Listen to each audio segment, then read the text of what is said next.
Im ersten halben Jahr 2018 legt Helvetia solide Zahlen vor. Der Gewinn liegt bei 224 Millionen Franken. Das Geschäftsvolumen stieg auf 5,8 Milliarden Franken. Vor allem die Nicht-Lebenssparte legte zu. Herr Gmür, das erste Halbjahr 2018 ist vorbei. Sind Sie auf Kurs? Wir haben zugelegt beim Wachstum, insbesondere in Nichtleben. Wir sind zufrieden mit der Combined Ratio und der Neugeschäftsmarge im Lebengeschäft. Bremsspuren allerdings zeigen sich im Gewinn aufgrund des Gegenwindes, den wir gesehen haben an den Kapitalmärkten und wegen Unwetterschäden im Frühjahr. Das müssen Sie uns aber ein bisschen genauer erklären. Sie sagen, beim Gewinn aus dem Geschäft an sich gab es einen Rückgang, ist schlechter als vor einem Jahr. Wenn man aber schaut, unter dem Strich gab es eine Steigerung. Wie erklären Sie uns das?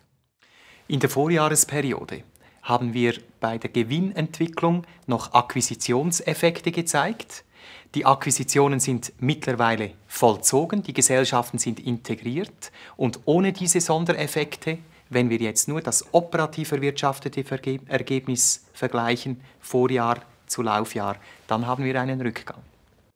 Also einen Rückgang, und da fragt sich natürlich, können Sie das noch aufholen bis Ende Jahr? Es ist wichtig zu sehen, in welchem Umfeld dieses Ergebnis zustande gekommen ist. Wir haben Gegenwind gespürt an den Kapitalmärkten, insbesondere in unserem Aktienportfolio. Und andererseits haben wir Winterstürme gehabt, Burglind und Friederike, und Frühlingsgewitter. Nun, das Zahlen von Schäden gehört zu unserem Geschäft und es ist deshalb schwierig, eine Prognose zu wagen aufs zweite Halbjahr. Es wird davon abhängen, haben wir weiter Unwetterschäden erstens und zweitens, wie entwickeln sich die Kapitalmärkte. Eine weitere wichtige Kennzahl ist die Combined Ratio, also das Verhältnis zwischen Kosten und Schäden zu den Prämien. Sie hatten mehr Schäden. Wie hat sich das auf die Kennzahl ausgewirkt? Unsere Combined Ratio ist mit 92,7% netto immer noch auf einem sehr guten Niveau. Das zeigt, dass wir eine gute Portfolioqualität haben. Und was uns besonders freut, ist, dass sämtliche Ländermärkte profitabel arbeiteten. Das heißt, eine Combined Ratio unter 100% haben. Beim Geschäftsvolumen hat Helvetia zugelegt. Wie ist das gelungen? Wachstumstreiber war die Nichtlebensversicherung. Hier ist es gelungen, insbesondere in den europäischen Ländermärkten zuzulegen und bei der aktiven Rückversicherung.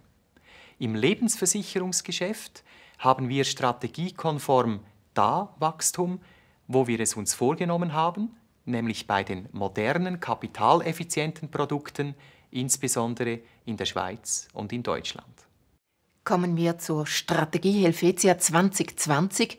Worauf haben Sie hier den Fokus gelegt und was hat Sie ganz besonders gefreut? Mich hat gefreut, dass wir weiterhin dynamisch vorankommen. Wir haben unser Kerngeschäft gestärkt, insbesondere durch neue Kundenzugänge, sei es in Spanien durch neue Kooperationen, sei es durch Online-Anwendungen in Deutschland oder durch B2B2C-Ansätze in der Schweiz. Wir haben aber auch neue Ertragsquellen erschlossen, insbesondere rund um unser Ökosystem Home, rund um Monipark, mit neuen Anwendungsmöglichkeiten, sei es MEX, eine Hypothekenbörse, sei es Flatfox, eine digitale Vermietungsplattform. Werfen wir noch einen Blick ins zweite Halbjahr 2018. Was steht hier an? Wir wollen die Dynamik aufrechterhalten. Wir wollen mit innovativen Lösungen weiter wachsen. Und entscheidend ist dabei immer, dass wir den Kunden ins Zentrum stellen, dass der Kunde gern bei Helvetia versichert ist. Dann wünsche ich Ihnen, Herr Gmür, und Ihrem Team, Ihren Mitarbeitenden dabei viel Glück, viel Freude, viel Erfolg. Danke. Simple, clear, Helvetia.